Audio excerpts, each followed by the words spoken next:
போச்சம்பள்ளியில் அதிமுக சார்பில் தண்ணீர் பந்தல் முனுசாமி திறந்து வைத்தார்.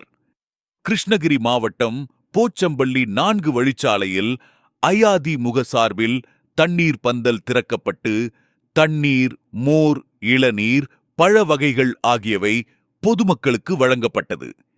தமிழகத்தில் கோடை வெயிலின் தாக்கம் நாளுக்கு நாள் அதிகரித்து வருவதால் ஆங்காங்கே மக்களுக்கு கட்சி சார்பிலும் பல்வேறு அமைப்புகள் சார்பிலும் தண்ணீர் பந்தல் திறக்கப்பட்டு அவர்களுக்கு தாகம் தீர்க்கப்பட்டு வருகிறது.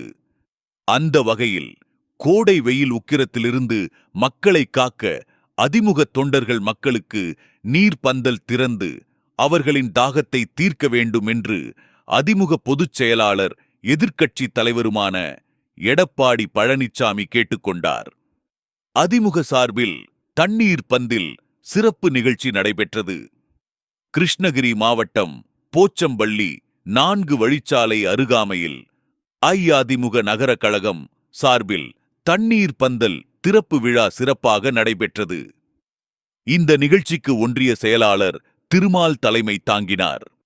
இதில் சிறப்பு அழைப்பாளராக அதிமுக துணை பொதுச் செயலாளர் பி முனுசாமி கலந்து கொண்டு தண்ணீர் பந்தலை திறந்து வைத்து சிறப்பித்தார். இதில் தண்ணீர், மோர், இளநீர், பழ வகைகள் ஆகியவை பொதுமக்களுக்கு வழங்கப்பட்டது.